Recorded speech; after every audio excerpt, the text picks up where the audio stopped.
More excitement, more aircraft deals, and of course, more great aircraft dazzling airshow visitors in the flying display. Day 2 of the Farnborough International Airshow is underway, and a lot already has happened since yesterday.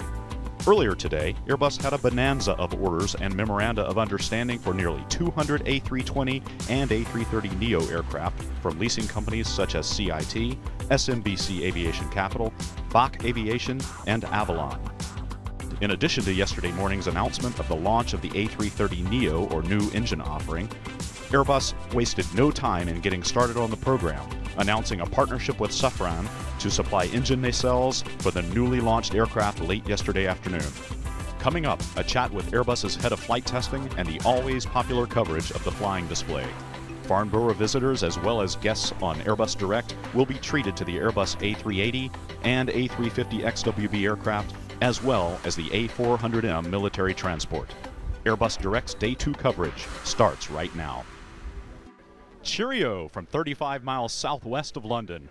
I'm Clay McConnell. On behalf of all of my Airbus colleagues around the world, I'd like to welcome you back to the 2014 Farnborough Airshow. We have a lot in store for you today. There's been a lot going on, but let's get to what it is you're really tuned in for. Let's take a look at the flying display.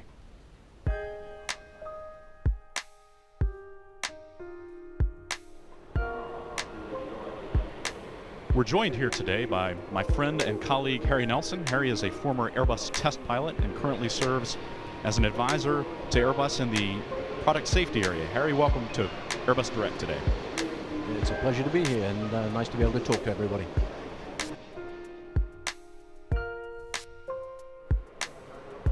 The A380 program has 324 firm orders from 20 customers worldwide. And every day there are more than 170 commercial A380 flights. One of these aircraft takes to the skies about every 4 minutes somewhere in the world.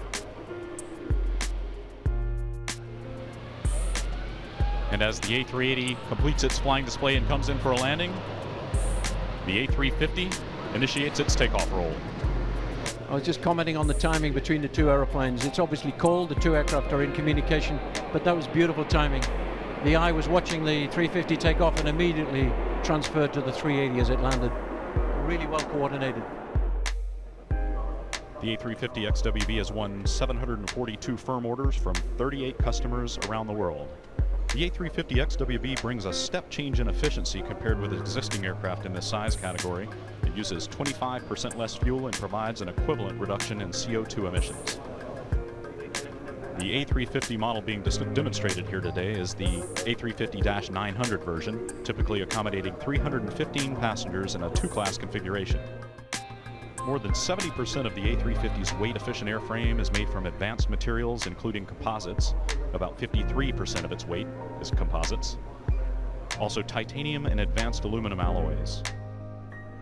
As the A350 XWB turns to approach for landing, the A380 has cleared the runway, and the A400M military transport prepares for takeoff for its flying display. I think probably getting that 380 hooked up and off the runway is a big challenge, but the guys have done a great job. And Ed's starting his roll now on what is an outstanding military aircraft display as well.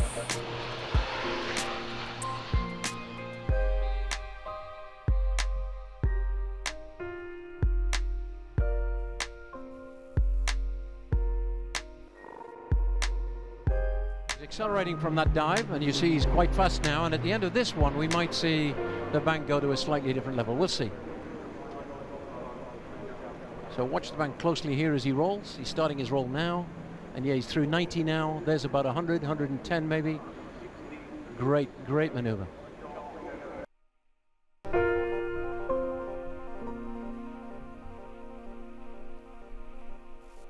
Great. Well, Harry, we very much appreciate your being here with us today on Airbus Direct. Appreciate your commentary and insight.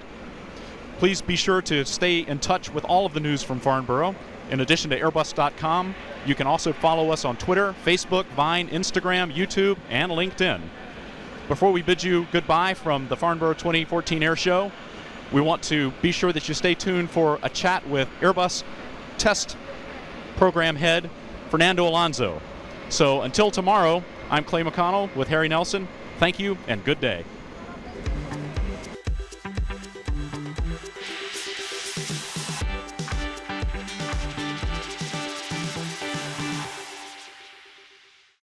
Since Le Bourget last year, it's amazing. Eh? It's only a year ago, 13 months ago, Le Bourget last year, flight number 3 of MSN1. 1 year later, 13 months later, we already have 5 airplanes. We have clocked more than 2,200 hours of flight testing. And really, we're very close to certification. We have done most of the certification tests, only a few remain to be done. We have discovered from day one an airplane which impressed us by its maturity. I really believe that all the investment that we made in testing upstream as much as possible has really paid off. From day one, the airplane was extremely reliable, was mature. When we wanted to fly, we're flying. We're very close to the end now. And if I look back, what is the one single memory that I have? It's really about the people. It has been an incredible journey, and the people have been really incredibly supportive. Everybody has been passionate about the product.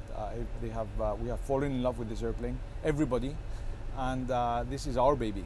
Next is going to be route proving, which is the last exercise before certification. Route proving is about demonstrating that the airplane is fit to go into service.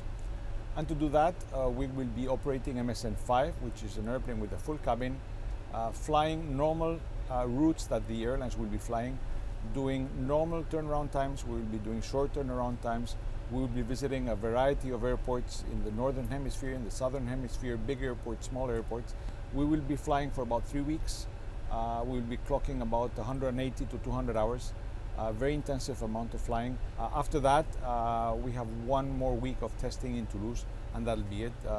There'll be time to deliver all the documentation and get the EASA and the FAA to deliver us the certificate of airworthiness. Some of the customers of the A350 have been involved during the development and the flight test of the airplane. We have an organization called Airline Office, which is working with the program. They have been regularly involved with the different activities that we're doing. They're quite impressed with the airplane. They think the airplane is mature from what they see of it. They have given us some indications of things which could be improved. They were very much impressed by the maturity and the severe testing that we did during the McKinley test and also during the Alain test, hot weather campaigns. So overall, they're very positive. But more importantly, they're extremely supportive. Whenever we ask them for an opinion as to what way should we go this way, should we go that way, they always give us a very, very positive opinion and helps us a lot in the design of the airplane. I believe the A350 flight test campaign is a significant breakthrough, because over the time we had seen that the development flight test campaigns of airplanes were increasingly longer and longer and longer. I think on the A350 we're switching the tendency, and we're going to be certifying the airplane in about 13 to 14 months after its first flight. We have been able to do that because more and more the models that our engineers in the design office are coming up with before the airplane is actually flying are so precise.